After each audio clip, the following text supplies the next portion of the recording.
formato de Semana de Presupuesto, esta mesa sobre salud mental, y la idea es, bueno, presentar algunos datos, como se viene haciendo, sobre el presupuesto 2024, y también charlar o debatir un poco sobre las principales problemáticas que en la actualidad todavía persisten en torno a la salud mental, y en ese sentido también pensar un poco sobre los recursos que están o que no están asignados a esos efectos. Así que en primer lugar va a exponer Belén Arcucci. Belén es licenciada en Ciencias Políticas, magíster en Políticas Públicas por la Universidad Torcuato Di Tella y magíster en Gobernanza y Derechos Humanos por la Universidad Autónoma de Madrid, y actualmente se desempeña como coordinadora del Programa de Derecho de las Personas con Discapacidad de la Asociación Civil por la Igualdad y la Justicia. Bueno, muchas gracias a vos por la presentación, gracias a todas y todos por estar.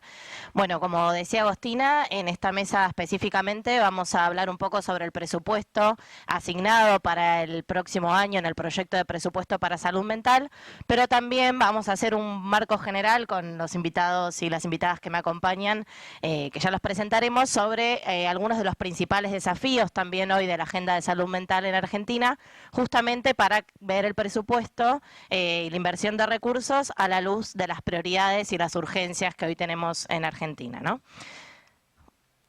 Bueno, para arrancar, bueno, calculo que ya algo se mencionó en la mesa anterior, porque es importante, ¿no?, mirar el presupuesto. El presupuesto refleja las prioridades de políticas públicas, ¿no? La inversión de recursos es fundamental para garantizar políticas públicas y para garantizar derechos. Entonces, los recursos y la inversión de recursos y mirar esa distribución de recursos es fundamental justamente para analizar cuáles van a ser las prioridades en un gobierno y qué lugar se le va a dar a los distintos gastos y a las distintas inversiones. El contexto presupuestario general en donde hoy estamos discutiendo, vamos a ver específicamente cómo es la situación de la inversión en salud mental. Es un presupuesto de 67 billones de pesos, que bueno, a veces es muy difícil dimensionar qué significa esto, ¿no? Pero sí podemos hablar de un presupuesto que muestra una caída en la inversión pública total. La caída es del 5,7 si la estimamos según la inflación que calcula el propio presupuesto, pero es mayor, que es del 15,2 si la estimamos según la inflación proyectada por el relevamiento de expectativas de mercado, que es la que efectivamente estamos utilizando porque ya la que presenta el propio presupuesto es evidente que quedó retrasada, ¿no? Entonces, cuando hablemos de números, vamos a estar actualizando las cifras con este indicador. Después también es interesante que cuando pensamos en presupuestos, no solamente es importante mirar hacia dónde se invierten, ¿no?, los recursos, sino muchas veces también en un contexto, sobre todo, en donde se pone tanto el énfasis en la necesidad del ajuste o en un presupuesto que tiene que reducir el déficit, bueno, ver también de dónde recaudamos los recursos, ¿no? Porque muchas veces es esta pregunta, bueno, pedimos más inversión en algunos programas, pero bueno, ¿de dónde pueden venir esos recursos? Ahí es importante señalar que el presupuesto también desde hace 2 años, ¿no?, creo, tiene una separata de gastos tributarios. ¿Qué son los gastos tributarios? Son los recursos que se dejan de recaudar por determinadas leyes de beneficios impositivos, ¿no?, tanto que favorecen a zonas, a personas, a actividades. Esto representa actualmente el 24,5% del presupuesto total, ¿no? Estamos hablando de un montón de recursos que se dejan de recaudar por distintos regímenes, que algunos tienen justificación muy clara y otros justamente no tanto, ¿no? Y para dimensionar esta cantidad de recursos, que después vamos a detallar un poco más en salud mental, es 134 veces lo que se destina a salud mental, ¿no? Para hacer algunas reflexiones iniciales, después vamos a enviar igual toda esta información más detallada a todos los diputados y diputadas, pero es importante señalar esto al principio, ¿no?, que hay un montón de recursos identificados como gastos tributarios que hoy no se están recaudando y que pueden dar muchas respuestas sobre estas preguntas de, bueno, cómo aumentar la inversión para garantizar algunos de los derechos que debatimos en esta jornada, ¿no? Bien, ahora sí, para no demorarme mucho con el tiempo, también es importante tener presente que el derecho a la protección de la salud mental de todas las personas en Argentina. Está garantizado por la Ley de Salud Mental, que fue un hito que recoge parámetros internacionales de derechos humanos, de tratamiento también. Fue sancionada en el año 2010 y prevé fundamentalmente la sustitución del modelo asilar, del modelo de los manicomios, por servicios comunitarios que garanticen derechos para todas las personas, ¿no? También hay algo fundamental que señalar, bueno, la norma es mucho más profunda, pero a nivel presupuestario, el artículo 32 establece la obligatoriedad para el Poder Ejecutivo de hacer una inversión en salud mental del 10% del presupuesto total en salud, ¿no? Entonces la norma nos establece una pauta presupuestaria que debería cumplirse en relación a la inversión en salud mental con respecto a la inversión total de salud. También es importante señalar que la ley es de orden público, esto significa que todas las personas de todo el país tienen los derechos estipulados en la ley, más allá de que la salud dependa de las provincias y la estructura de los sistemas de salud sea provinciales, la ley tiene que aplicarse en todo el país y es el Ministerio de Salud de la Nación la autoridad de aplicación de la norma, ¿no? Que eso le confiere muchísimas facultades, por ejemplo, hacer convenios de cooperación con las provincias, tanto técnica como financiera, para garantizar los derechos establecidos en la norma, ¿no? Entonces, bueno, partimos de este marco de derechos y específicamente de esta pauta del 10% de la inversión presupuestaria que la marca la propia ley, entonces debería garantizarse cuando vemos los números del presupuesto, ¿no?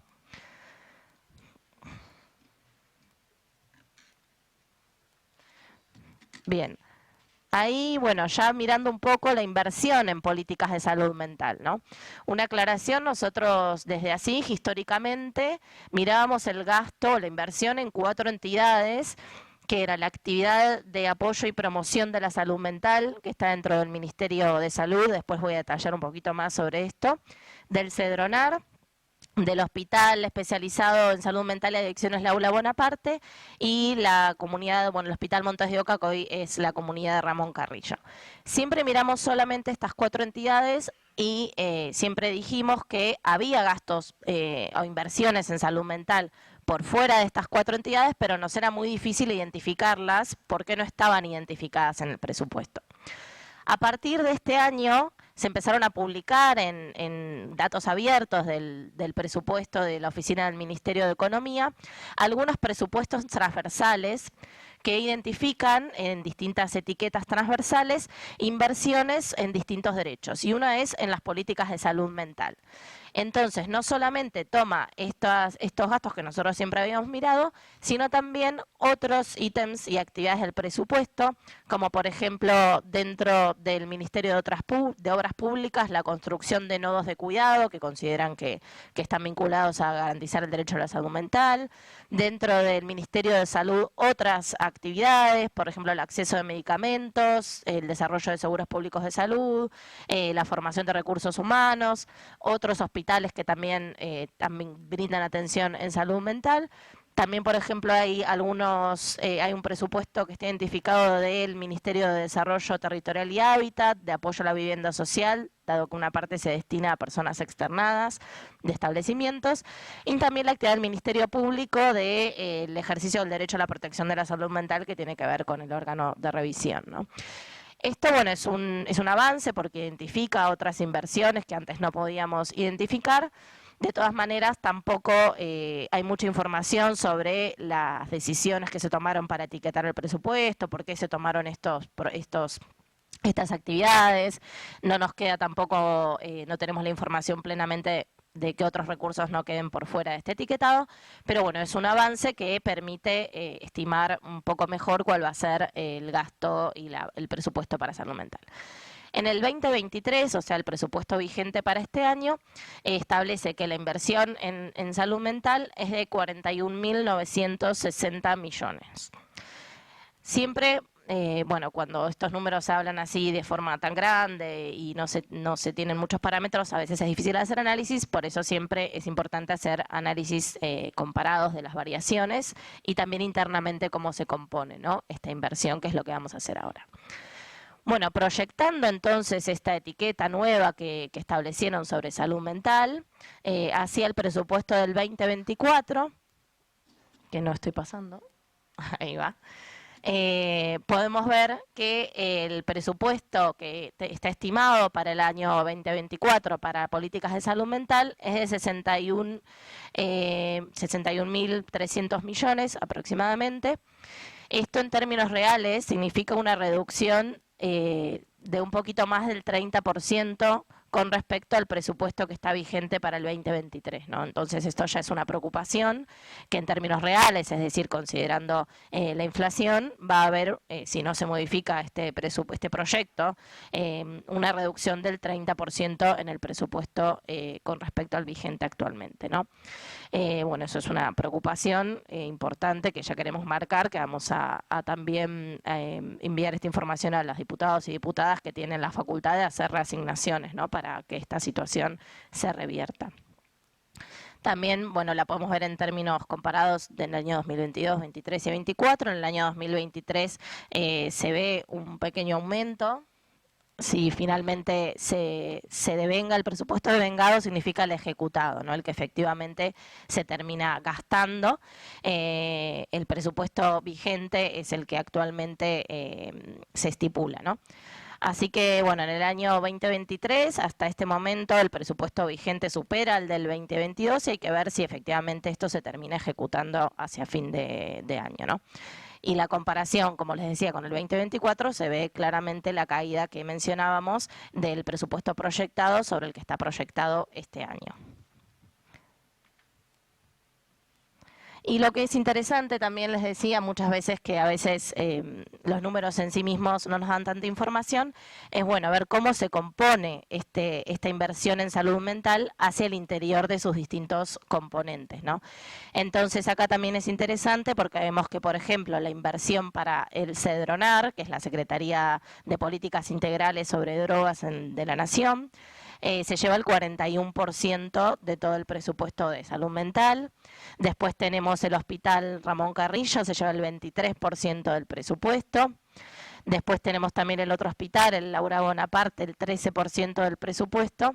Y todas las políticas del Ministerio de Salud se llevan el 16% del presupuesto. Y todo el resto se lleva después muy poquito menos del 2 o el 1%. Esto entonces también nos da la pauta de que las mayores inversiones etiquetadas como inversiones en salud mental son en el CEDRONAR o en hospitales, ¿no? Y el resto es bastante pequeña la inversión que se realiza, y ahora vamos a ver específicamente a los dos ítems que queremos resaltar. Pero también es importante señalar, bueno, como recordábamos, tenemos la pauta que establece la norma, ¿no?, de que el 10% del presupuesto de la función salud se tiene que invertir en salud mental, ¿no?, según el artículo 32.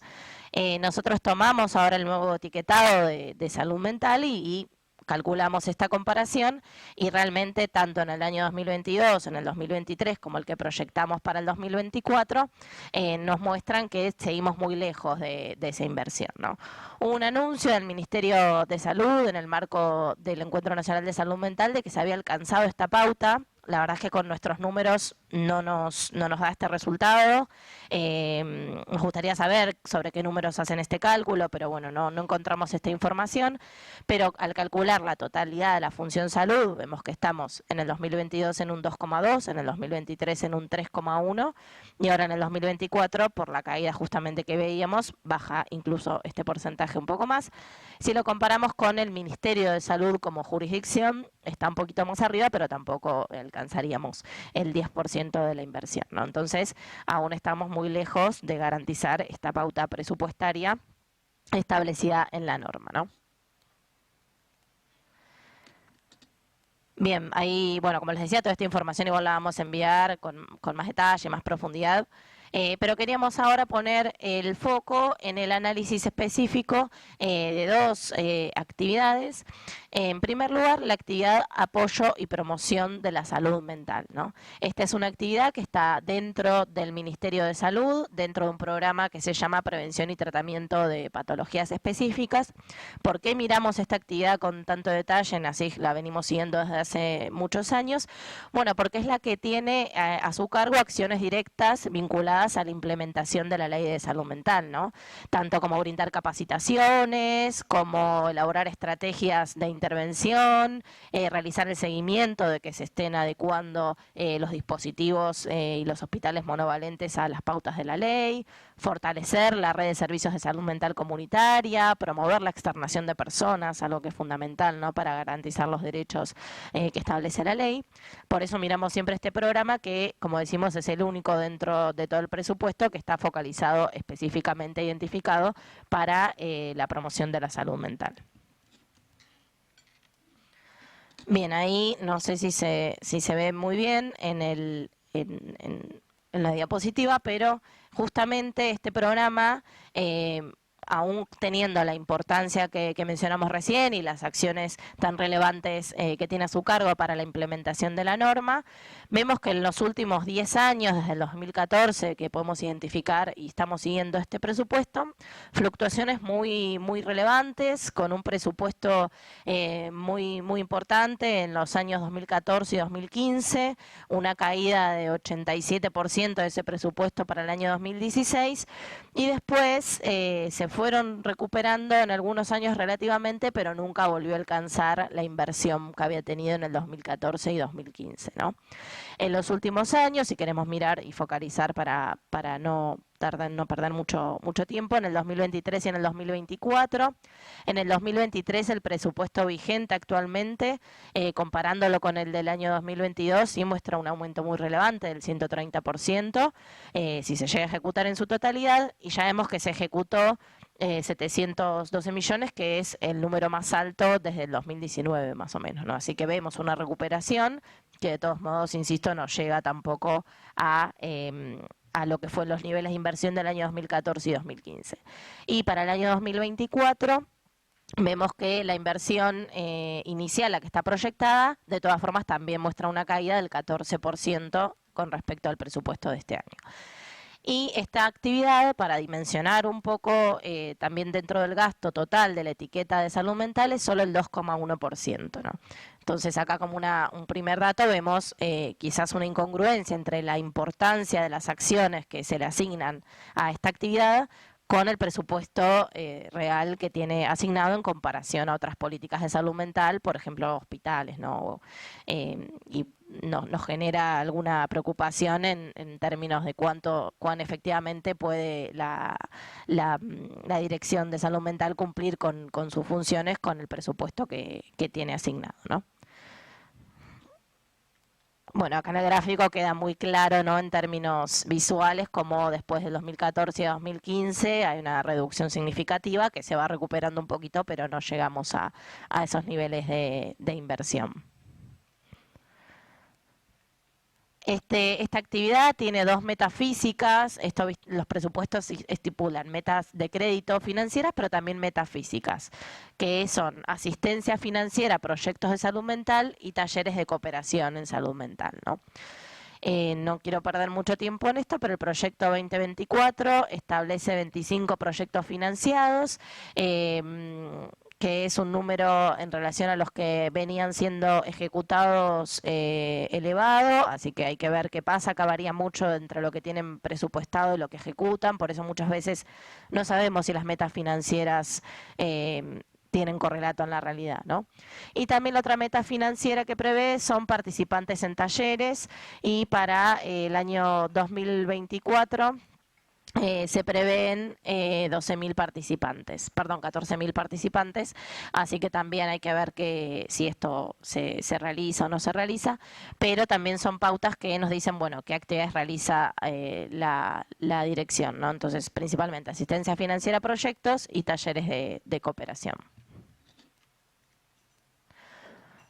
Bien, y la otra entidad, y con esto ya voy a terminar para pasar la palabra, que tenemos que ver y que es interesante analizar, es justamente el Cedronar, que como veíamos se lleva el 40% del presupuesto estipulado para salud mental. El Cedronar está en el ámbito de la jefatura de gabinete de ministros y tiene como uno de sus grandes objetivos coordinar integralmente las políticas nacionales en materias de adicciones, ¿no? Tanto la investigación, la prevención, la asistencia, el acompañamiento en temas de consumos problemáticos, dentro de la normativa vigente, que es tanto la ley de salud mental, que también contempla la atención a las personas que atraviesan consumos problemáticos, como la propia ley, ¿no? Bien, acá cuando vemos la inversión en Cedronar para el 2024, también vemos una caída muy relevante del 27% de los recursos, ¿no? Es decir, si se sanciona este presupuesto con respecto al presupuesto vigente para el 2023, habría una disminución considerable de recursos para el Cedronar. Del 27%, como decíamos, que también, bueno, es lo que también se refleja en la caída en la inversión total en salud mental para el año que viene. Y acá también la podemos ver en términos comparados en los últimos años. En el 2022 hubo un crecimiento importante de la inversión, ahora en el 2023 ya hay una pequeña caída y en el 2024 se ve nuevamente esta falta de recursos en comparación con los años anteriores. Así que nosotros queríamos dar este panorama, toda esta información y con más detalle la vamos a enviar luego, vamos a enviar un informe más completo, pero dentro de un presupuesto general que, como decíamos al inicio, marca una caída del 15% de la inversión de recursos totales, el presupuesto en salud mental también marca una caída muy importante del 30% de los recursos, que nos preocupa, sobre todo a la luz de las problemáticas actuales que tenemos en salud mental en Argentina. Y eso es algo de lo que, bueno, van a hablar el resto de los expositores. Así que muchas gracias.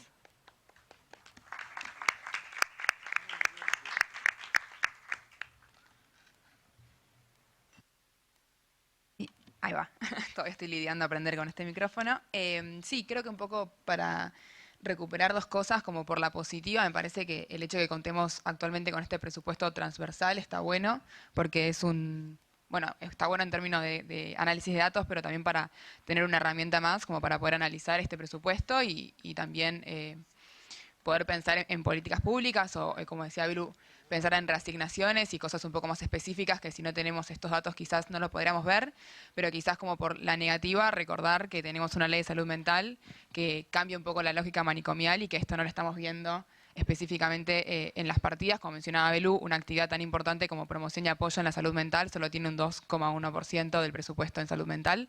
Así que mencionar esas dos cosas como que me parecieron bastante importantes. Y ahora sí, darle la palabra a Silvia Faraone. Silvia es licenciada en Trabajo Social y magíster en Salud Pública y doctora en Ciencias Sociales por la UBA. Es coordinadora del Grupo de Estudios sobre Salud Mental y Derechos Humanos del Instituto de Investigaciones Gino Germani y titular de la Cátedra de Salud Mental en Argentina de la carrera de Trabajo Social, ambos de la Facultad de Ciencias Sociales de la UBA. Así que Silvia. Ahí sí. Bueno, muchas gracias a los compañeros y las compañeras de ASIG por convocarme a este encuentro.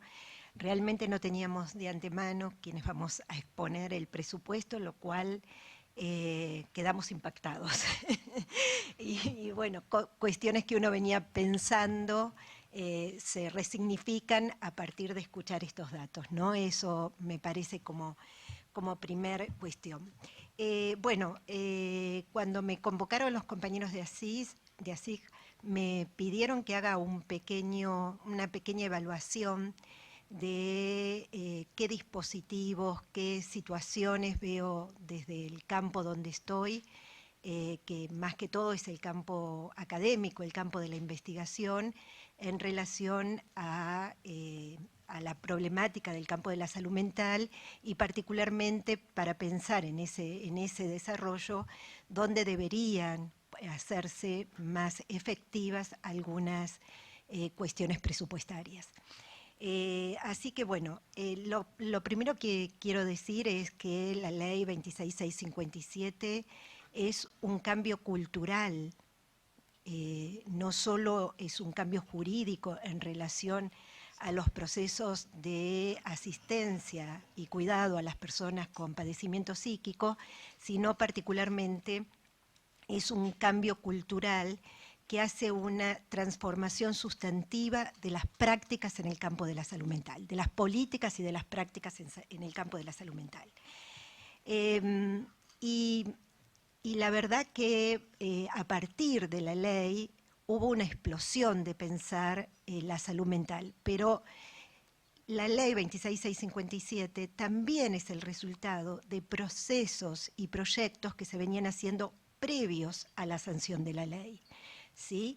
Entonces, a mí me parecía que este era un punto de inflexión a pensar, porque una de las cuestiones, nosotros hicimos un trabajo con el grupo de estudios sobre salud mental y derechos humanos, que después ASIC también lo tomó y avanzó en esa línea, que fue los mitos que hay sobre la ley de salud mental.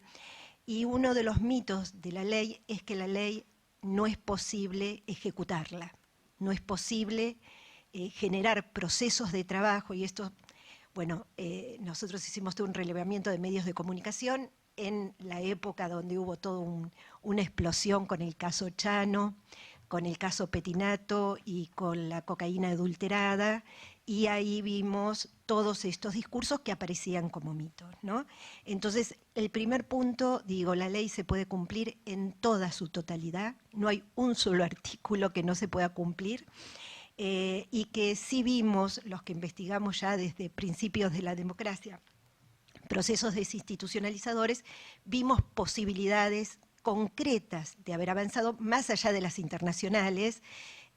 Puedo mencionar en su momento el caso de la provincia de Río Negro, y el caso de la provincia de Río Negro se conoció como la desmanicomialización de la provincia de Río Negro, y el caso que no fue tan conocido, pero que hicieron un avance muy importante en la provincia de Santa Fe, año 2008, 2009, 2010, que fue la sustitución de lógicas manicomiales, ¿sí? Dos procesos que uno logra transformar sustancialmente la institución manicomial, el otro no, situaciones bastante disímiles entre provincias que no me voy a detener, pero sí que se pueden poner como escenarios de posibilidades de transformación concreta y de cumplimiento de la ley, que también sale como resultado de esas posibilidades concretas que se han dado.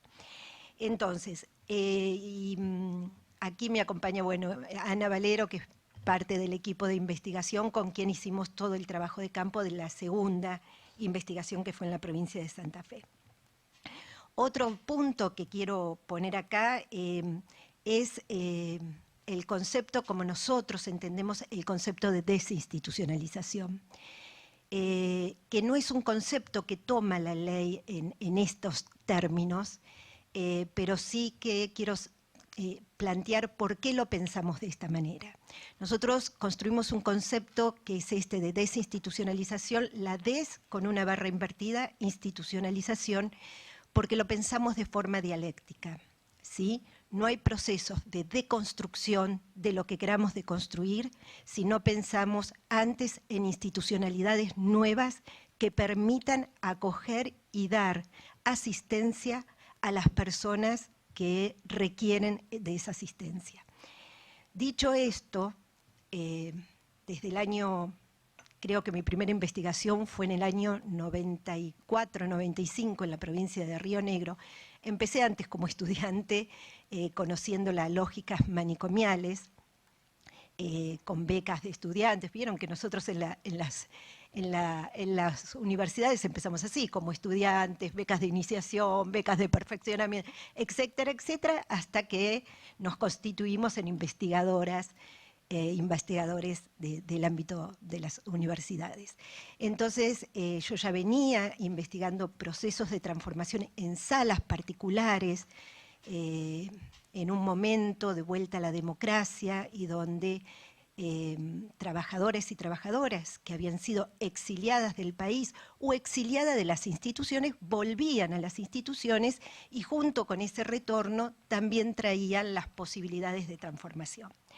Entonces, esto ¿Qué quiero poner acá en escena? Que hay dos modelos. Uno es los modelos de desinstitucionalización, donde es necesario la construcción, a medida que se desmonta el hospital psiquiátrico, de construir procesos de acogimiento, procesos de acompañamiento.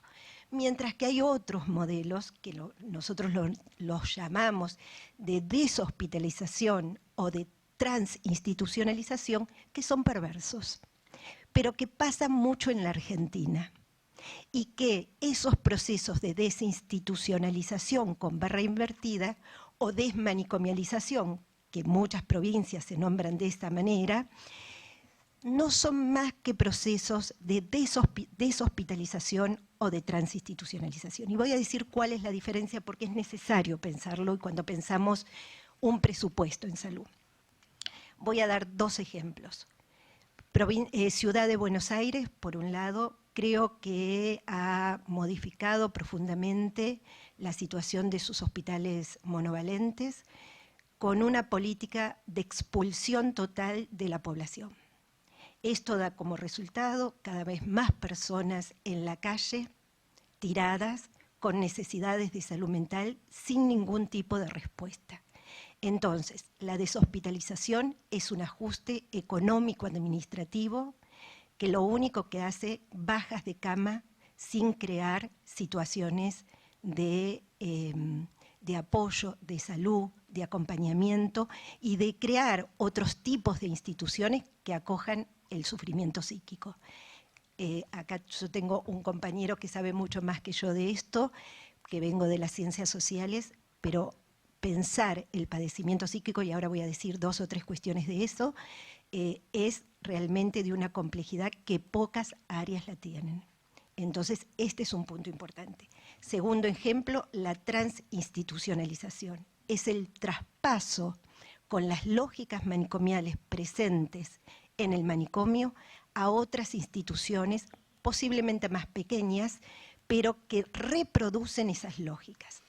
Cuento otro caso que vimos en las investigaciones, que fue ocurrido en la provincia de Mendoza, donde uno de los hospitales más grandes de esa ciudad hace un proceso que llaman desmanicomialización, y cuando empezamos a hurgar, lo único que era un proceso de construcción de hogares, entre comillas, que es un nombre habitual que se les da a estos espacios, hogares, con más de 30 personas en cada uno de esos hogares, donde eran externados los sujetos que vivían en esa institución manicomial, y que vaya la casualidad que los dueños de estos hogares eran parte de los equipos de ese hospital.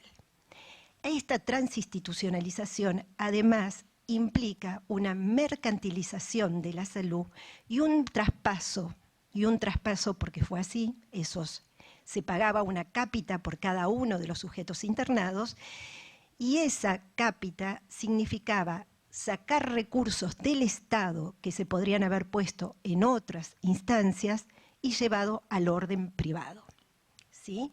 Entonces este es otro punto que a mí me parece que hay que tensionar en relación a los procesos de desinstitucionalización. El concepto, les decía, de padecimiento psíquico, yo no sé, me avisan cuando tengo que... El concepto de padecimiento psíquico lo vinculamos también a un concepto mucho más complejo, y ahí hubo toda una discusión cuando trabajamos sobre la ley, cuál era el concepto que definía el sujeto sobre cuál en el campo de la salud mental se intervenía. Fue muy difícil esa discusión, y de hecho no está saldada la discusión, porque la reglamentación vuelve a traer conceptos que nosotros en la ley los habíamos desterrado, como es el concepto de enfermedad o de trastorno, ¿no? Pero la reglamentación define el padecimiento a través de la enfermedad o el trastorno. Bueno, ahí habrá que discutir nuevamente, pero no fue el espíritu de la norma cuando se puso el concepto de padecimiento.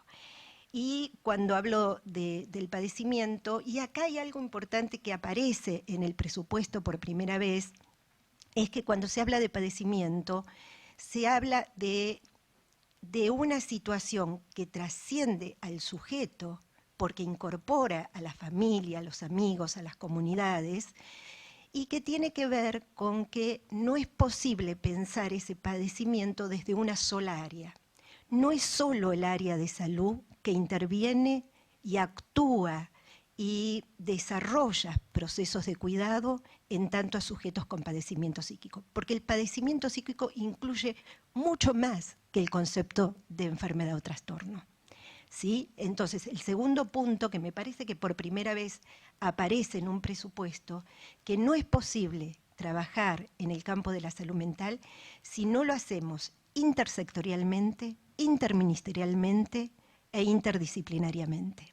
¿Sí? Siempre se habla de la intersectorialidad y de la interdisciplina. Yo agrego la interministerialidad. Y ahí aparece un actor clave que sí estuvo presente en políticas públicas en la Argentina en los últimos años, bueno, con un periodo donde desapareció, pero bueno, en esta última gestión, digamos, que es la CONISMA, la Comisión Interministerial de Salud y Derechos Humanos, Salud y Adicciones, perdón, que está constituido por varios ministerios y que se reúne una vez al mes con un órgano de asesoramiento que es el Consejo Consultivo Honorario de Salud Mental y Adicciones, que con Ana estuvimos 2 gestiones acompañando y que presidió en algún momento, o vicepresidió en algún momento, nuestro querido Carlitos.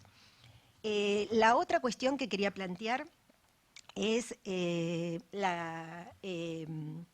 la cuestión de las violencias, ¿sí? Yo creo que en salud mental el concepto de violencia institucional es un concepto que no ha sido desterrado a pesar de los 12 años, casi 13, 12 años y medio que tenemos de la ley de salud mental.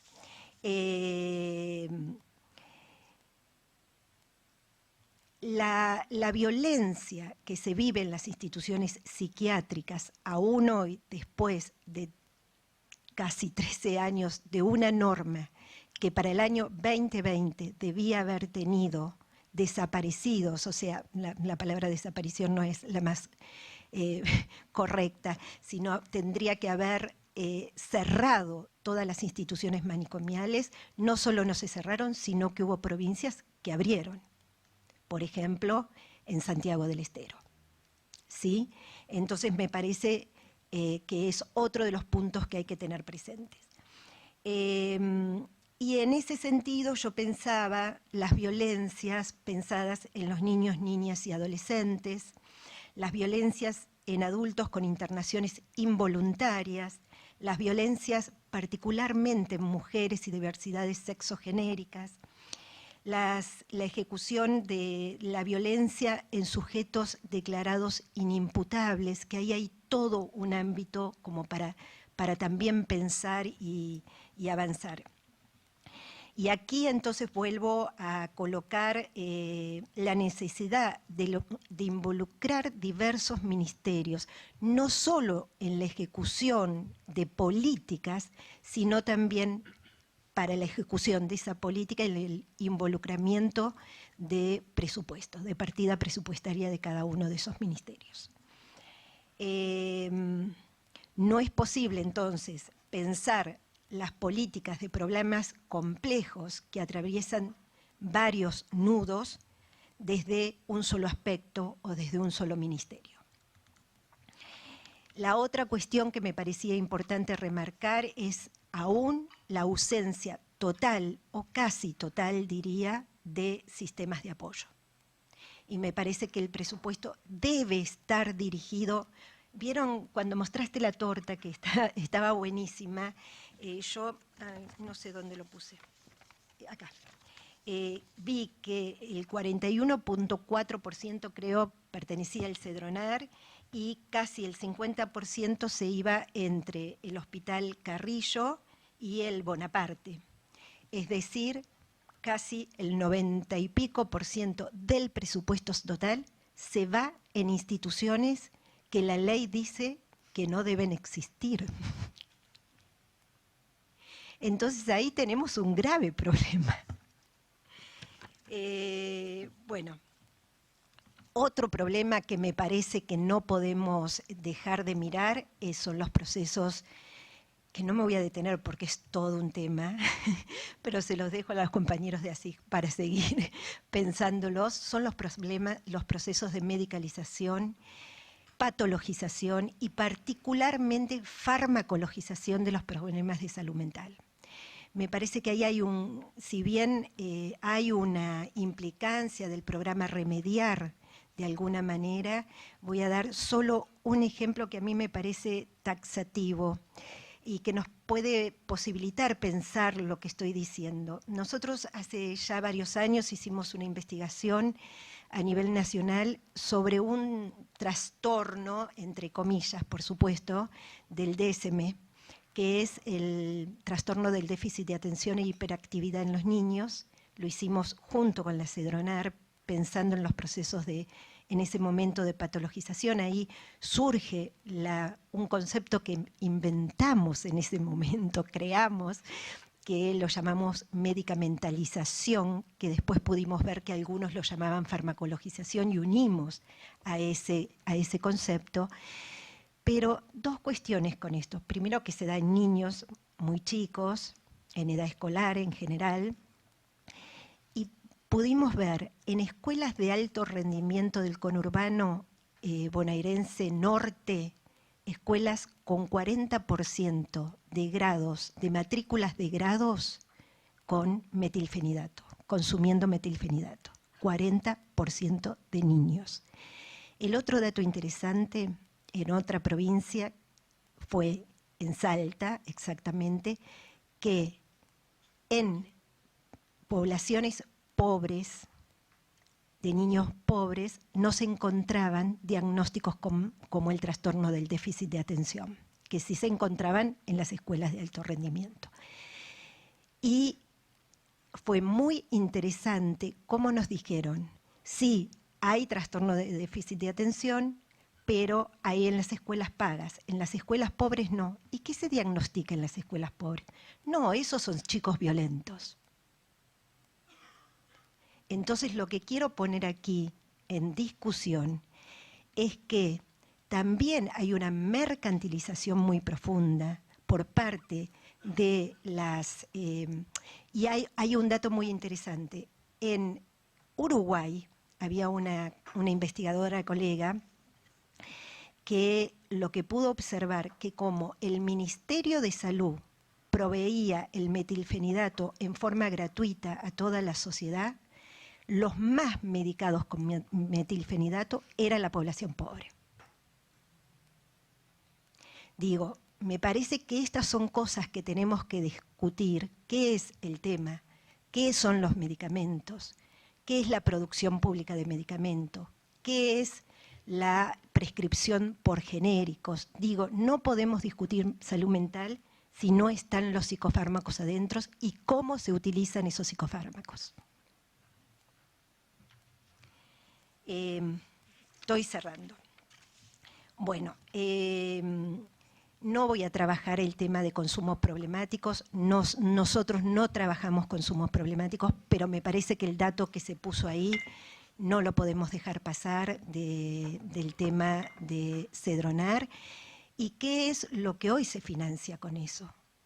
Como así vemos que el Ministerio de Salud financia prioritariamente los hospitales monovalentes, la Cedronar, ¿qué financia? Las comunidades terapéuticas, que son también formas de hospitales monovalentes, o de instituciones monovalentes, no en términos de hospitales, de instituciones. Y para cerrar, digo, habría más, pero lo podemos discutir, les puedo dejar el escrito en otro momento. Nosotros, con una muy amiga que es Alejandra Barcala, escribimos un librito, o un libro, que llamamos A 10 años de la sanción de la ley de salud mental, una cartografía posible, porque era nuestra cartografía, puede haber otras. Pero ahí escribimos un capítulo que nosotros denominamos, las venas abiertas de la salud mental, pensando en las venas abiertas de América Latina. Y creo que el tema de presupuesto que aquí se trabaja y de estas cuestiones que traté de poner aquí, crean y nos hacen pensar que aún hay muchas venas abiertas en el campo de la salud mental, que hay que pelear mucho para que la ley 26657 se cumpla en su totalidad, que hay que construir canales de posibilidad para esa posibilidad de ejercicio efectivo de la ley de salud mental y en ese sentido agradezco esta invitación y agradezco este espacio que permite pensar esas cuestiones. Muchas gracias.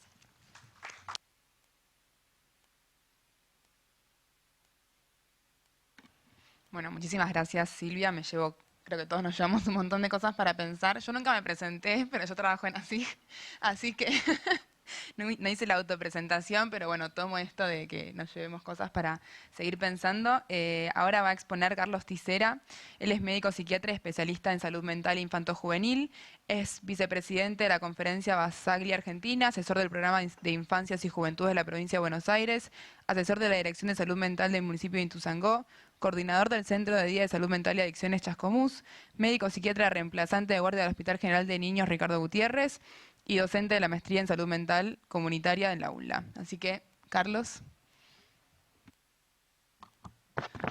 Bien, ahí se escucha bien. Bueno, buenos días, gracias por la invitación. La verdad es que considero que poder dialogar en estos términos y en esta instancia es una oportunidad muy valiosa para quienes estamos en el territorio y muchas veces no nos sentimos representados en las ejecuciones de las propuestas que de estos espacios se formulan, ¿no? Así que nada, muy agradecido por esa posibilidad.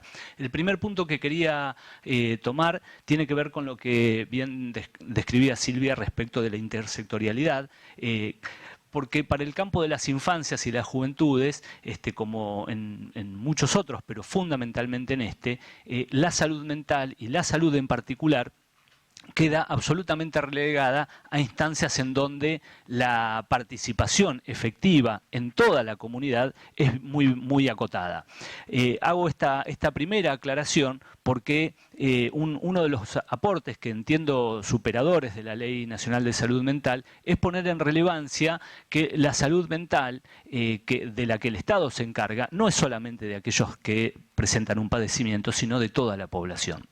Y en ese punto, para poder ejecutar esa idea, es necesario que otros sectores, además de salud, se incorporen a esa conversación. Porque, por lo contrario, la única conversación que tiene la población, la comunidad con salud, es cuando atraviesa la peor de las situaciones y cuando no tiene ninguna apertura a la promoción de la salud o la prevención de eventos trágicos que luego conversaremos en profundidad. Entonces, lo primero que me parecía necesario aclarar es que si no hay un aporte presupuestario, no hay un aporte aclarado que desde otras instancias estén destinados a salud mental, difícilmente en esa interlocución salud puede atraccionar a otros actores de relevancia muy importante en las infancias a que destine agenda, a que destine horarios, a que destine formación, a que destine trabajo puesto en la salud mental que no esté asociado a la asistencia que está condenado el sistema de salud con los magros logros que venimos ya evaluando fundamentalmente en este campo. Y si además entendemos que toda la lectura del campo de la salud y de la salud mental tiene una mirada absolutamente adultocéntrica, nos encontramos con que si es difícil conseguir una atención en salud mental para una persona con un padecimiento general, aún con cobertura, aún con recursos, no se dan una idea lo que representa para un niño, una niña, un joven, una joven que requiere una atención en salud mental. No solamente las instancias hospitalarias le dan la espalda, sino es que cuesta muchísimo que los campos profesionales tomen a propio la agenda de las infancias y las juventudes dentro de su accionar, disciplinar y de su intervención posible. Entonces nos encontramos con guardias de salud mental de hospitales como los que mencionaban, que no atienden niños o niñas porque no tienen especialistas, que a pesar de tener guardias de salud mental no atienden a infancias y juventudes porque si es menor de 15 años esa respuesta no está en ese plano. Y es desde ahí que la posibilidad de empujar presupuestariamente estas instancias que incluya la corresponsabilidad, como la ley lo plantea, así como otras normativas hacen mención en el campo de las infancias, estamos absolutamente relegados frente a una situación que es realmente muy alarmante. Para describir a qué me refiero con alarmante, tomaré dos puntas que para mí me resultan gráficas en la transmisión docente, que tiene que ver con lo frecuente y que tiene que ver con lo más grave. Vamos a empezar por lo más frecuente. Si uno pondría la salud mental como un observable en las infancias, el problema más frecuente con el que nos estamos encontrando hoy tiene que ver con los consumos, pero por lejísimo.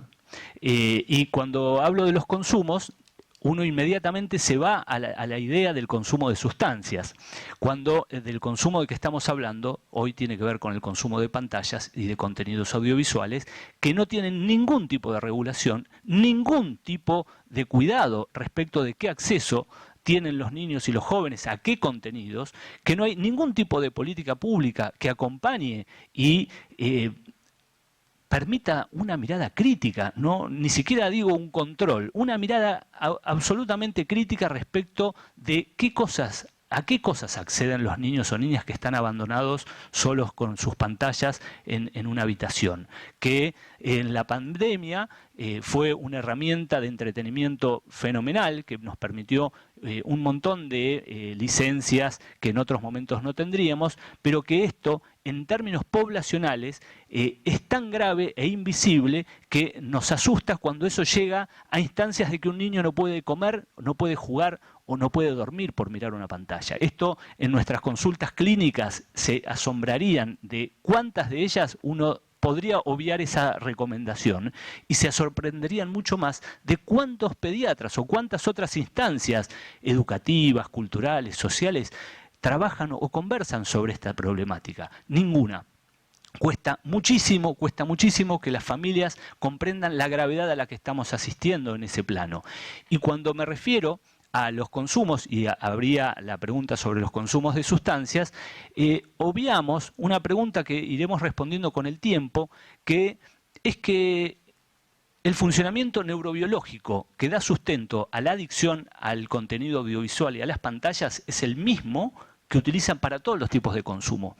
No es que tenemos un área del cerebro que trabaja sobre las pantallas y que para la cocaína usa otra área del cerebro. Los mecanismos de adicción neurobiológicos, si uno haría solamente ese recorte a un sesgado, perdón, desde mi disciplina tengo la obligación de hacerlo, pero usaba y usa los mismos mecanismos neurobiológicos el consumo de pantallas que luego utilizarán otras formas del consumo. Por lo tanto, el impacto que tiene que un niño de 2 o 3 años no pueda comer si no es con una pantalla enfrente, lo veremos dentro de 15, 20 o 30 años respecto de una situación que desborda por todos lados y que es muy difícil de poder comprometer a la comunidad. Por eso cuando tenemos la posibilidad de hablar con quienes no están en la pregunta por un conflicto, por un problema, es tan necesario que abordemos esta conversación y que el Estado tome a propio también la agenda preventiva que hoy está absolutamente postergada. Como bien marcaba Silvia, cuesta imaginarse que la Cedronar sea el único elemento, digamos, que con esa partida presupuestaria pueda abordar el problema de los consumos a este nivel del que estoy hablando. Aún así, cuesta muchísimo tener esa precisión. Por otro lado, ya pasando lo más frecuente y yéndonos a las escenas más graves, tenemos que hablar necesariamente de las violencias. Estamos en un tiempo en donde, así como supongo que a muchos de nosotros, cuando se nos hablaba de la guerra, cuando se nos hablaba, y digo cuando se nos hablaba porque muchos eran relatos de familias, de abuelos, de bisabuelos, respecto de las atrocidades de la guerra y de las violencias, hoy los niños y los jóvenes se pasan viendo horas y horas las muertes descarnadas que suceden en el mundo, así como los videos se hacen virales de una joven que se pelea con una amiga en la puerta de la escuela, y esto se reproduce infinidades de veces, también como una manifestación de qué hacen los jóvenes y los niños con las violencias, cómo se las ingenian con ese recurso, cómo se las ingenian con esto que ven de parte de los adultos que por pantallas se la pasan gritándose, que se pasan destilando odio y bronca a quienes pueden tener una diferencia, y que eso inevitablemente es hecho cuerpo y carne con las escenas que en un aula o en un club o en un espacio cultural suceden. Hoy, cuando preguntamos y trabajamos con la comunidad respecto de cuáles son los temas primordiales, son las violencias entre los niños, entre las niñas, y que cuesta muchísimo que las familias se involucren, y que cuesta muchísimo que los clubes, los lugares culturales tomen apropia esa agenda también como un modo de intervención en salud mental, ya no solamente con la expectativa de que si ganamos un campeonato o un mundial, bueno, habrá más chicos contentos, sino con la perspectiva que desde qué lugar se incluyen en el club, desde qué lugar tienen una conversación de contención con los referentes deportivos o culturales. Así que ese es otro de los puntos que quería traer como centrales, fundamentalmente porque desde allí se desprende uno de los problemas más graves que estamos atendiendo en la salud mental infanto-juvenil, que tiene que ver con la problemática del suicidio. Y cuando hablamos de la problemática del suicidio, uno de los grandes aportes que trajo esta problemática a nuestras agendas es poder, vamos a decirlo así, es poder correr la idea que quien sufre tiene una enfermedad o un trastorno necesariamente. Porque si hay algo que con el suicidio se sabe ya desde los años 60, es que no hace falta estar enfermo para suicidarse, que no hace falta tener un trastorno para suicidarse, y que esa es la parte más difícil, porque les aseguro que cuando uno conversa con las docentes o los docentes, la pregunta ni siquiera es por los estudiantes, la pregunta es, dice, ¿cómo es que si una persona no tiene un trastorno, una enfermedad, se suicida? ¿Quiere decir que mi hijo, que es normal, que tiene todo, que le sobra, se puede suicidar? Bueno, ahí imagínense el vacío de sentido que se genera cuando enfrentamos esta cuestión.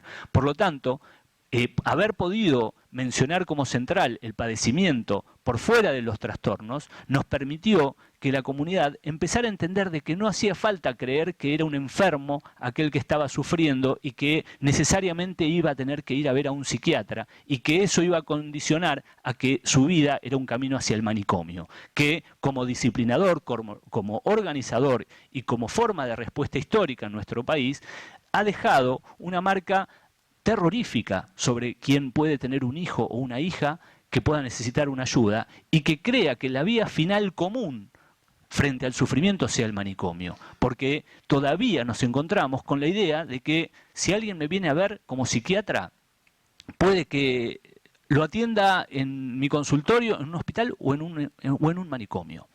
Y que si no avanzamos en los apoyos necesarios que un niño o una niña puede necesitar de bajísima complejidad en la escuela, en el club, en el barrio, probablemente tenga como posibilidad todavía los manicomios de niños que existen en la ciudad de Buenos Aires como un ideal de las respuestas sanitarias de todo el campo de la salud mental de nuestro país. Mientras haya uno, todavía es un modelo que está absolutamente vigente y que es una posibilidad real de solucionar un problema del que nadie se apropia y del que no se dispone de un mínimo recurso. Y no estoy hablando de la medicación, de la que, por suerte o por desgracia, disponemos en demasía. Quiero decir que hoy es más fácil que un niño tenga risperidona, que tenga metilfenidato, que tenga un antidepresivo, 2 o 3 antipsicóticos, pero no conseguimos que tenga un tratamiento en salud mental por fuera de la medicación. Porque la consulta de la que se desprende una medicación tiene que ver con un síntoma externalizante que muchas veces es absolutamente coyuntural. Mientras que la atención de contención y de cuidado a lo largo del tiempo es una construcción de la que vamos a necesitar muchísimos más participantes que solamente el sistema de salud, y que nos cuesta horrores que se apropien de esa escena de cuidado. Entonces, cuando hablamos de corresponsabilidad, inmediatamente, si la situación se complica, ¿saben cuál es la respuesta? este chico es para el Tobar.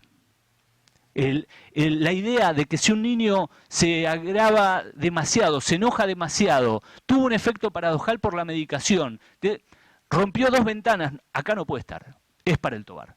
Eso todavía es doloroso, pero se repite en todas las guardias del sistema de salud, de la Ciudad de Buenos Aires y de la provincia de Buenos Aires como mínimo, que son escenarios en donde participo activamente y donde me encuentro día a día, aún con profesionales sumamente comprometidos. Pero ¿saben qué? Si un niño de 10 años no tiene familia, no tiene contención y no acepta a priori las medidas de cuidado que se le proponen, es para el Tobar. Y eso, cuando hablamos con el Tobar nos dicen, no tenemos dónde, ya no podemos externar porque no hay hogares para que alojen a los que tenemos de 10 años. Por lo tanto, olvídate que en los próximos meses ingrese al Tobar. Quiero decir que ni siquiera ahí tienen lugar esas infancias. Entonces, nos encontramos en este proceso realmente en una situación muy delicada, que por eso agradezco tanto la posibilidad de este intercambio, y que para finalizar, quiero hacer un contraste respecto de qué alternativas ponemos cuando ponemos recursos, ¿no? Porque por eso me sentía tan contento de poder estar acá. Realmente los recursos que dispone el Estado, o los pone para que un niño tenga los apoyos necesarios, o los pone para ampliar los lugares de encierro. O los pone para que se adecúen las normativas y se deje de estigmatizar y condenar el consumo, o se sigue poniendo plata para que los policías bolsiqueen a los chicos, los golpeen, los maltraten por un porro. Esto es un tema central del que todavía cuesta mucho hablar, y muchos más en estos tiempos, pero no puedo yo no hablar de esto por el nivel de sufrimiento que ese hostigamiento cotidiano sufren los jóvenes, sobre todo los más postergados. Esa escena que cuentan en las consultas, que cuentan en el barrio, que todo el tiempo están a disposición de que el de guardia de hoy sea un poco más amable que el de ayer para que cuando los revise no los golpee tanto. Esto es algo de lo que estamos absolutamente acostumbrados y es parte de un pesar permanente, con lo cual ese es un punto que no podemos esquivar frente a esta conversación.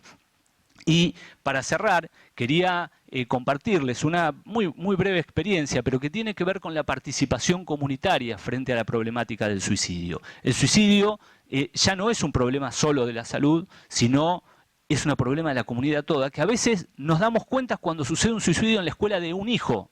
Y ahí todos se dan cuenta del impacto que tiene el suicidio de uno en toda una comunidad, que nos importa cada uno de esos que se suicida, no solamente por el que se va, sino por todos los que quedan dolidos de un modo irremediable, incluso los que lo hostigaban.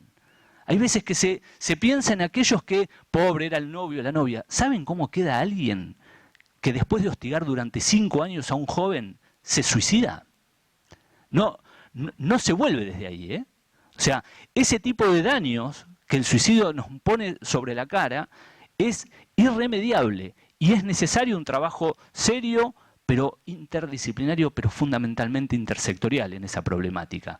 En nuestra comunidad, en Chascomús, los jóvenes que perdieron a Tadeo por un suicidio entendieron una posibilidad de elaboración de su dolor en acompañar y abrir los cuidados hacia otras personas que puedan estar en esta problemática. Entonces decidieron hacer una organización civil que trabaja en la prevención del suicidio y que abrió un espacio de escucha de todos los martes en la vieja estación, en las plazas, en una fonda, con la intención de que si alguien necesita ayuda pueda venir sin tener que mediar por el sistema de salud, porque mucha gente no quiere recurrir al sistema de salud directamente, no entiende porque todavía está la posibilidad de que sea entendido como loco y desde ahí derivado al Melchor Romero como hasta el 2015 sucedía. No estamos hablando de hace 25 años, estamos hablando de hace un ratito en términos históricos. Todavía ese miedo está presente, entonces mucha gente prefiere venir a vernos a una plaza en donde el equipo de salud armó una estrategia de acompañar a estos jóvenes que se dieron a esta tarea en vez de venir al centro de día en donde nosotros trabajamos. Entonces ellos armaron un spot en donde se presentan e invitan a la reflexión que les comparto para cerrar este encuentro. Muchísimas gracias. Te vamos a dar la ayuda que necesites.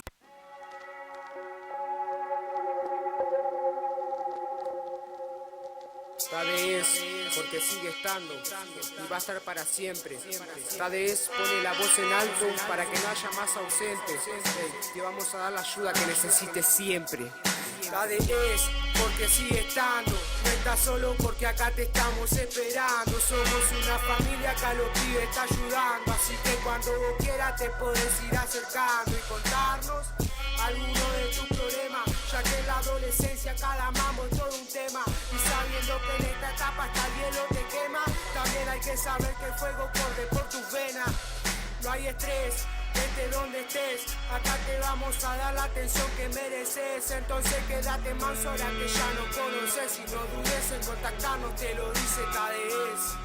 TADES, TADES. No dudes en contactarnos, te lo dice TADES.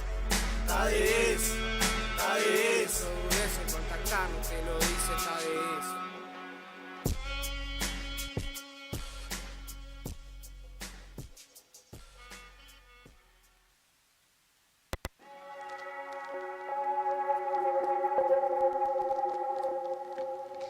Bueno, muchísimas gracias, Carlos. La verdad que yo me quedo personalmente un poco emocionada y más con este último video. Así que, bueno, ya para dar pie a María Graciela Iglesias, ella es abogada especialista en Derecho de Familia, asumió como secretaria ejecutiva del órgano de revisión de la Ley Nacional de Salud Mental desde su conformación en 2013, se desempeña como docente de grado y de posgrado, es experta independiente de la Convención de los Derechos de las Personas con Discapacidad y ha publicado numerosos artículos en revistas y libros especializados de la Argentina y de la región. Así que, María Graciela.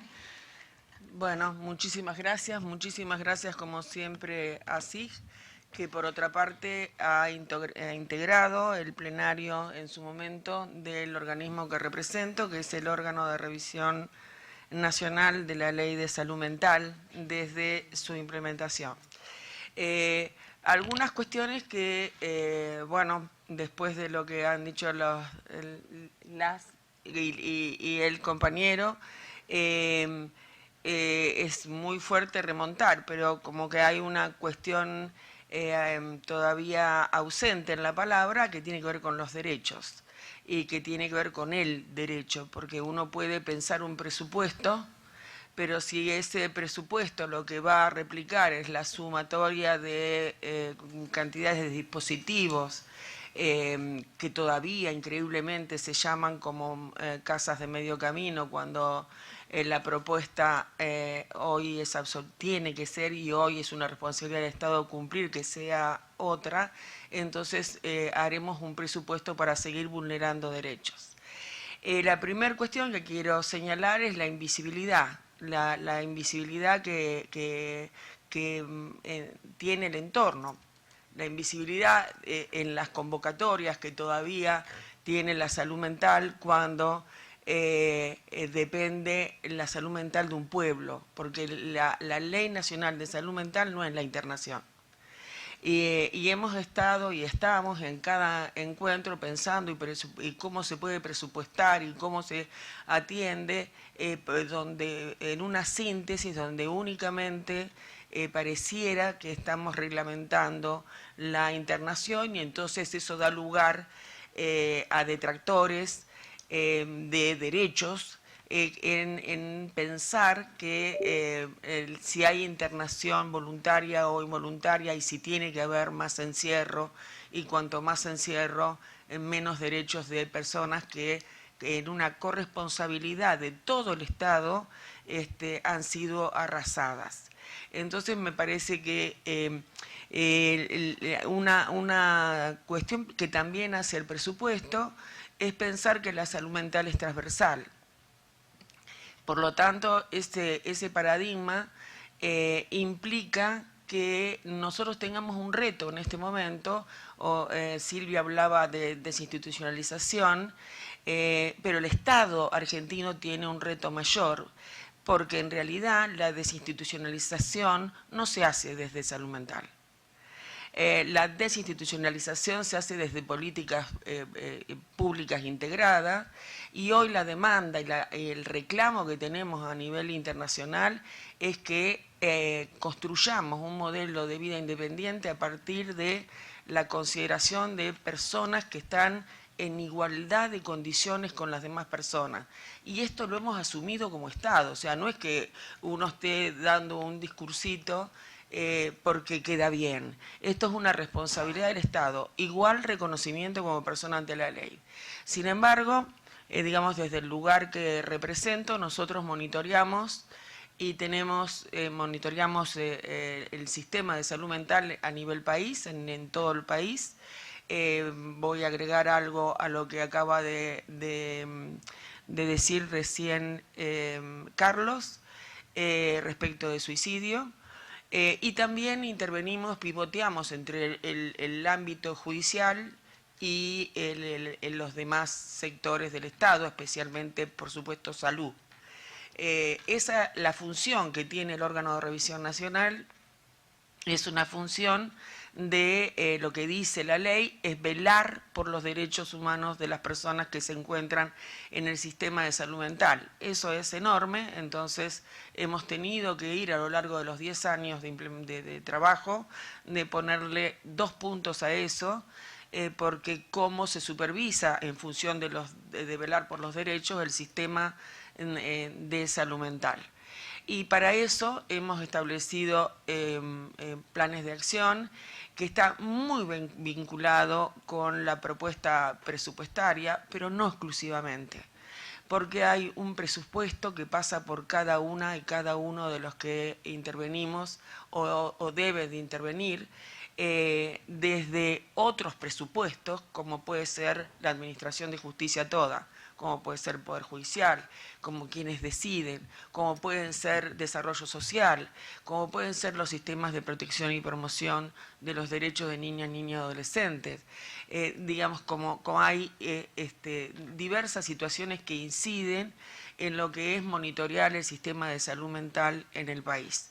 Respecto de lo que estaba haciendo el análisis Carlos y compartiendo, desde un organismo nacional teníamos la responsabilidad, nosotros recibimos todas las comunicaciones de internación. Y durante la pandemia, personalmente, yo intervenía exclusivamente casi en mi trabajo diario con niñas, niñas y adolescentes. Y me empezó a llamar la atención muchísimo que las comunicaciones de internación todas fueran por intento suicida, ideación suicida o conducta autolesiva. A partir de ahí, entonces, empezamos a hacer un trabajo de investigación artesanal cuantitativa que llevamos desde el 2020 hasta la fecha y que ahora se amplió a todos los órganos de revisión y que acabamos de hacer un convenio con el Ministerio de Salud respecto de esta información que recibimos tanto del ámbito público y privado.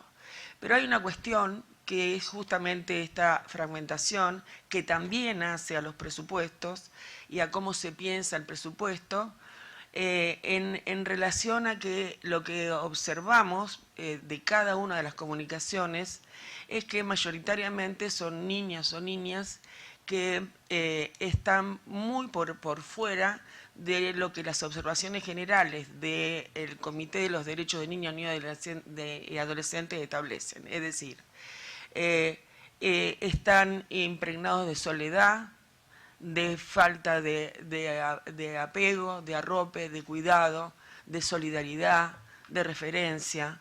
Y esto entonces, además inmerso en una interseccionalidad que hace, por supuesto, a la pobreza, que si se es niña además se acentúa las condiciones y empieza a funcionar como un agravante, donde la respuesta en los informes que yo leía decía, pero esto ¿cómo es mirado desde la atención? Si esto tiene una atención específica, clínica, porque en realidad lo que uno ve en un informe interdisciplinario por motivo de la internación que después tiene un síntoma, ese síntoma puede ser una conducta autolesiva, puede ser un intento suicida, puede ser un suicidio o puede ser, como acaba de decir Silvia, la transinstitucionalización en un camino perverso de oferta del Estado, donde es la internación y después en los hogares.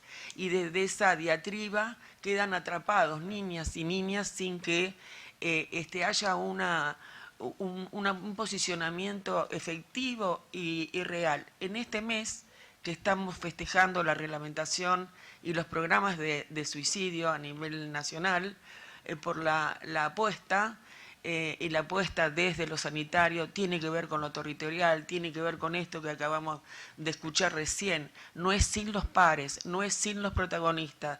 Escuchar a la adolescencia está diciendo que los expertos y las especialidades y quienes están en lugares clave se corran y les permitan dar su voz, tener protagonismo. Eso está diciendo. También lo dicen los que están internados y internadas, que de ninguna manera son escuchados porque están absolutamente invisibilizados y medicalizados. Nadie medicalizado puede tener una ciudadanía activa. Y también se tiene derecho a construir ciudadanía cuando se tienen 8, 9, 10, 11, 14 años y se encuentra en estas condiciones donde la respuesta es siempre farmacológica y es hasta ahora de control social. Hablaban del TOBAR, yo voy a hacer una referencia a nuestro trabajo. En la pandemia le reclamamos al Estado del gobierno de la ciudad que no se internaran la primera infancia en el hospital. Somos protagonistas de que no se reciba.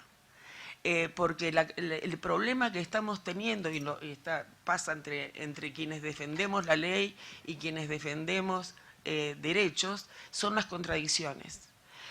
No se construye manteniendo lo mismo o estableciendo o requiriendo atención de quien no debe prestarla. Los niños y las niñas tienen derecho a ser atendidos en la comunidad.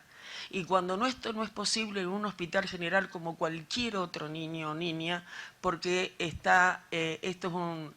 no somos nosotras, ni nosotros, ni los que tenemos responsabilidades funcionales los que lo establecemos, sino que los grandes estándares internacionales, la Corte Interamericana, la Corte Constitucional de Colombia, la Suprema Corte de México, por decir, los grandes tribunales de justicia en materia de lo que es niños, niños, adolescentes. En la comunidad es una atención que tengan en cuenta estos indicadores que hacen a la salud, que no es el síntoma, porque, vuelvo a reiterar, la vulnerabilidad hace un síntoma perverso. Entonces no podemos seguir alimentando espacios que tenemos que cerrar. Nuestra función es reclamar el cierre y reclamar que quienes tienen responsabilidades legislativas y ejecutivas tengan en mira que es otro el modelo de atención. Y ese modelo de atención tiene base comunitaria, es una red de cuidado continuo y esto se hace sí con mucho presupuesto, o no sé si tanto, sino reconvirtiendo el que tiene el 41% y poniendo el 30%, dejando un 10%, que ya es una barbaridad, dejando el 30% restante para el trabajo en la comunidad.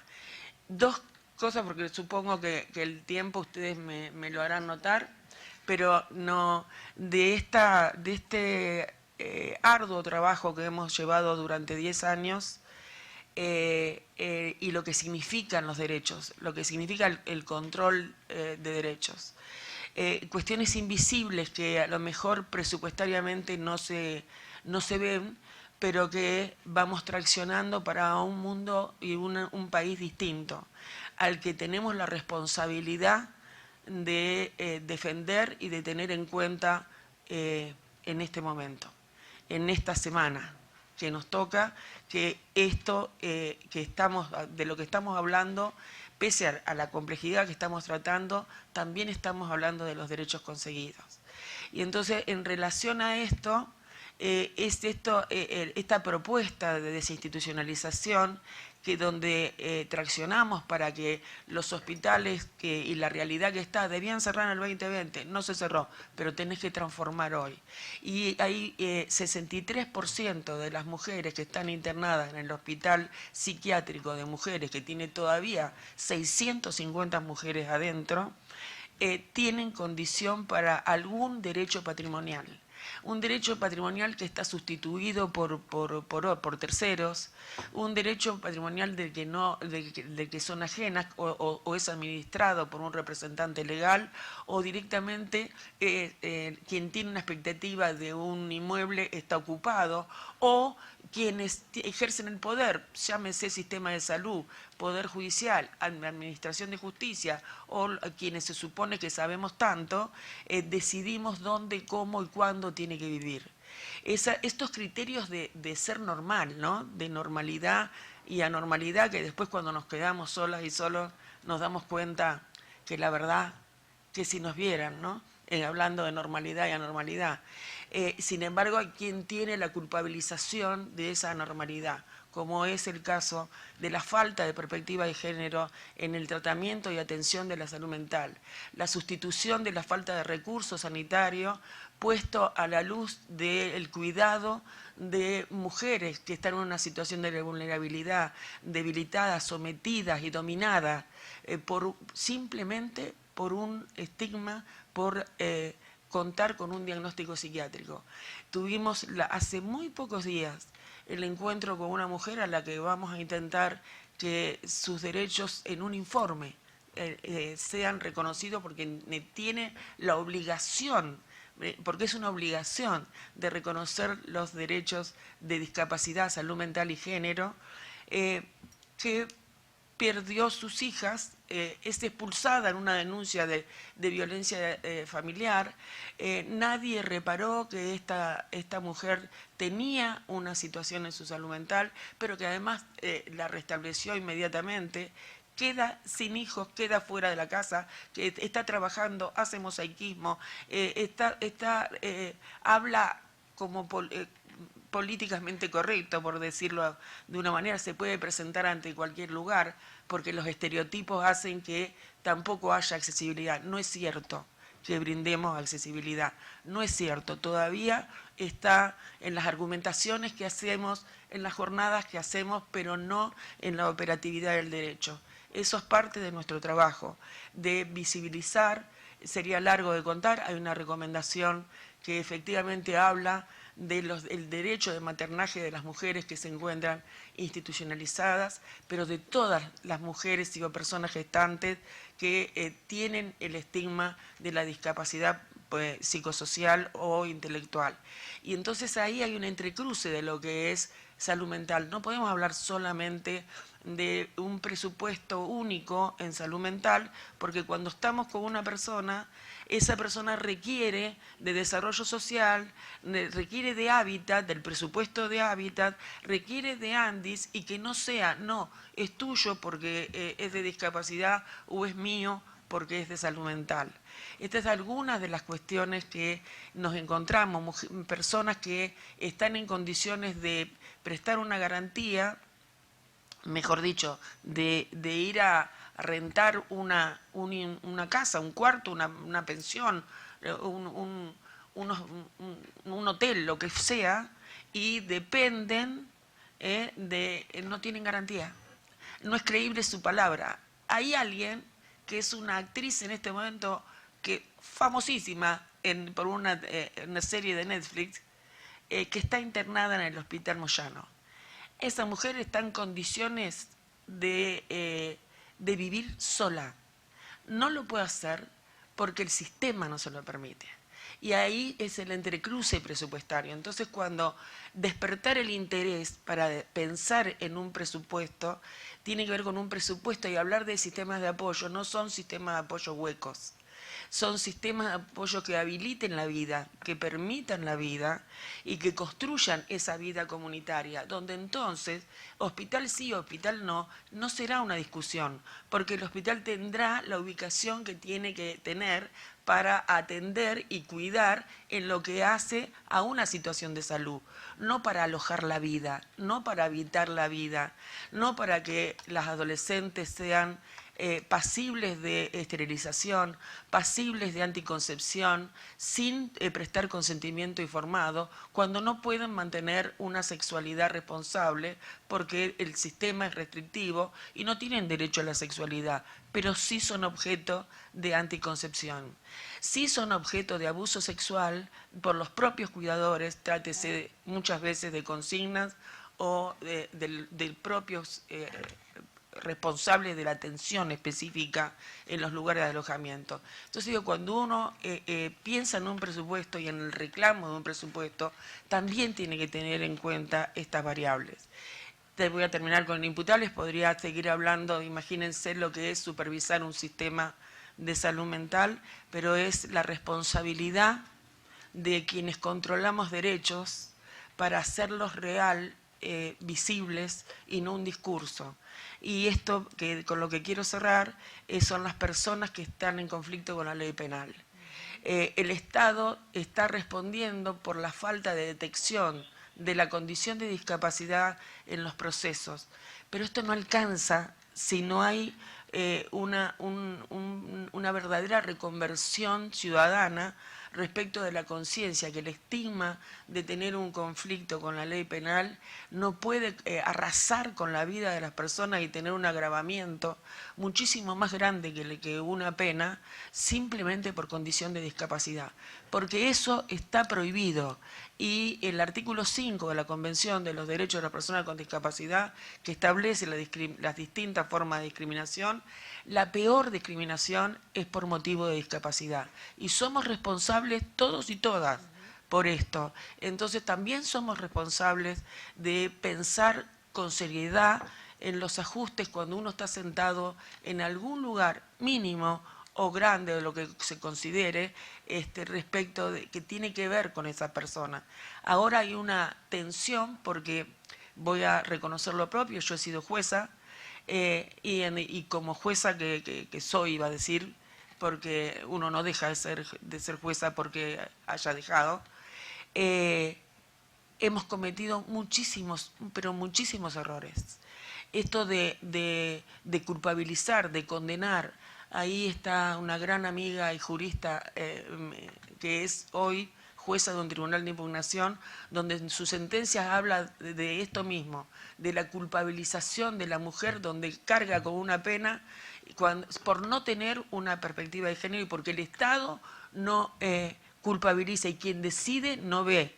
No hay una mirada sorora, acá no tiene que ver con el género de quien decide, sino con construcciones machistas y patriarcales que siguen existiendo. Imagínense en un lugar donde uno depende de la atención en la salud mental, donde se está a la expensa de la decisión y el poder de todo un sistema que además está avalado exteriormente por todo un conjunto. Por eso la pasión, ¿no?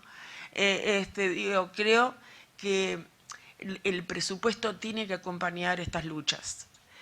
Creo que hablar de apoyos es muy serio. Hay que valorarlo, es técnico, hay que saber de qué apoyo, porque como decimos siempre, hay un primer documento cuando tuvimos la suerte de ratificar la convención, es independiente pero no solo, ni sola. Y eso es una responsabilidad del Estado y no caer en contradicciones, no tener contradicciones de enfermedad y de salud cuando la centralidad está puesta en las personas. Así que con esto termino.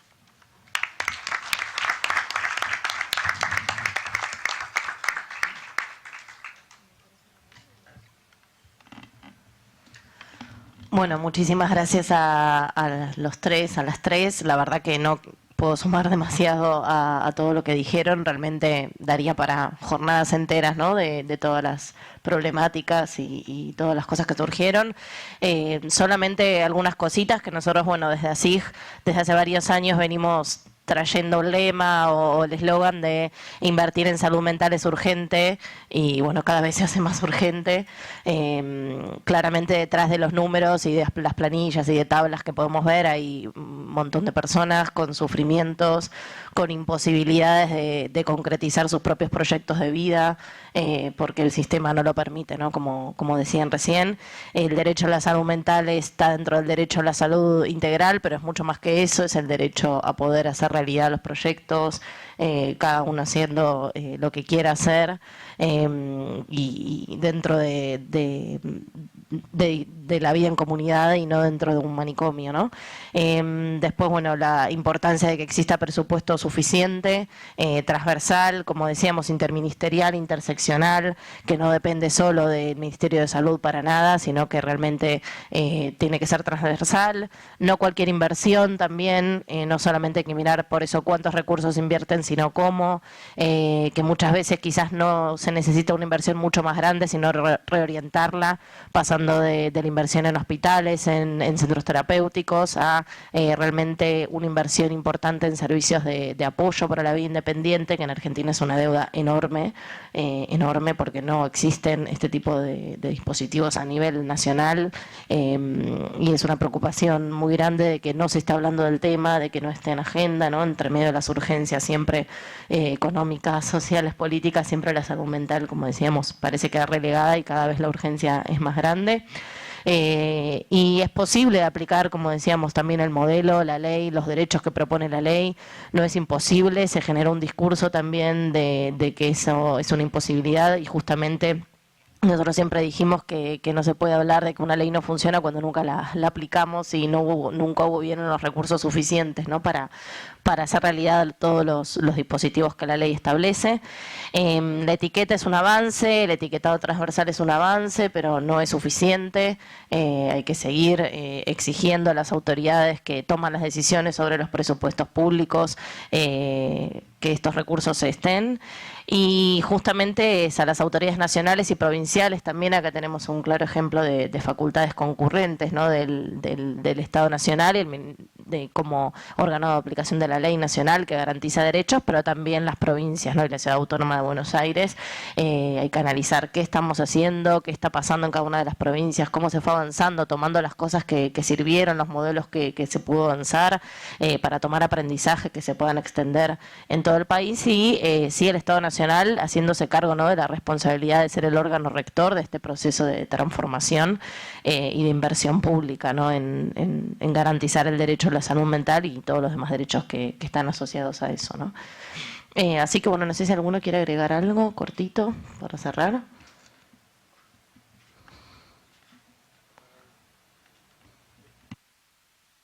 Ahí está, ahora sí.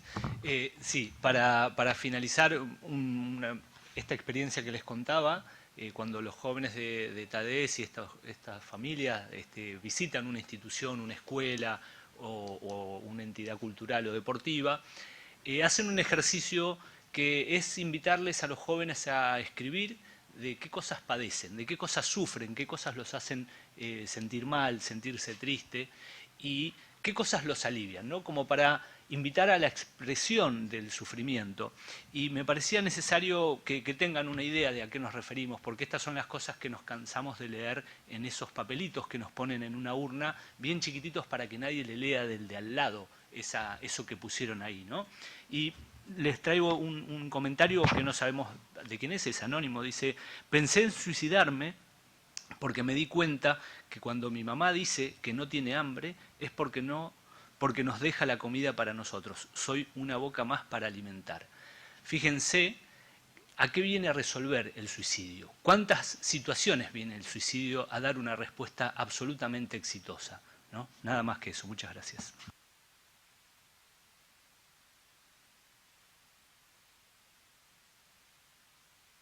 Yo quiero decir una sola cosita muy, muy pequeña. Yo hoy hablé de las experiencias que estuvimos investigando al principio. Quiero decir que esas experiencias fueron posibles en contextos democráticos, en contextos de avances democráticos, con derechos. Estamos en una semana muy complicada. Esos procesos tuvieron retrocesos en momentos autoritarios, de gobiernos autoritarios. Entonces, me parece que en este momento esto tiene que estar presente. Esos procesos fueron pendulares, avanzaron en momentos democráticos. Sé que bueno, no me podía no decir esto porque realmente estamos en un momento bisagra del país donde se escuchan discursos antidemocráticos de una manera que uno no pensaba que los podía volver a escuchar. Entonces, para poder aplicar la Ley Nacional de Salud Mental y que estos sujetos tengan derechos tal como lo decía Graciela, es necesario procesos más democráticos.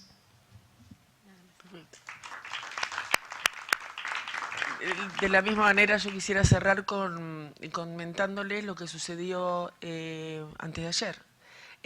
Se celebraron, siempre está la reunión del COFESAMA. El COFESAMA es la reunión de todos los directores de salud mental del país. Justamente ahí las provincias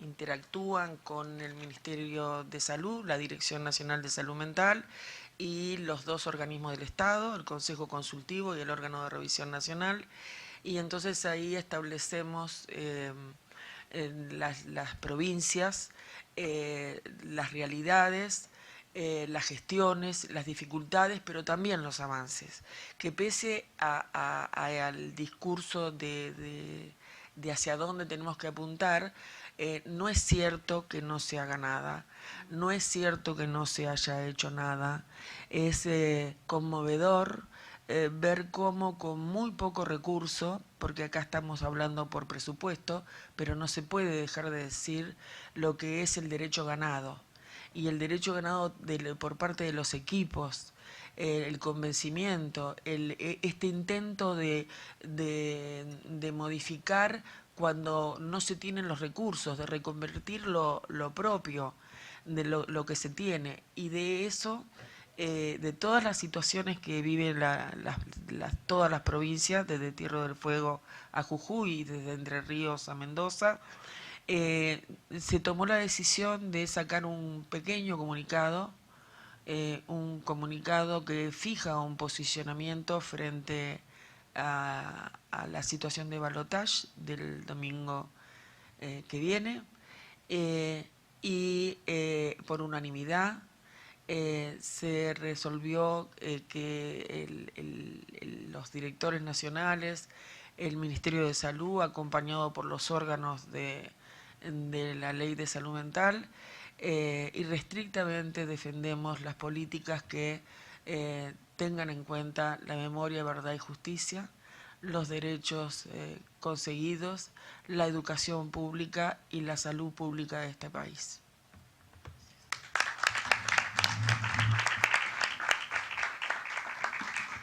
Bueno, ya entonces finalizamos esta mesa. Los invito y las invito a que se queden, igual porque lo que sí está buenísimo. Queda la mesa de género y diversidad y la de vivienda. Así que, bueno, a continuar la jornada y muchas gracias.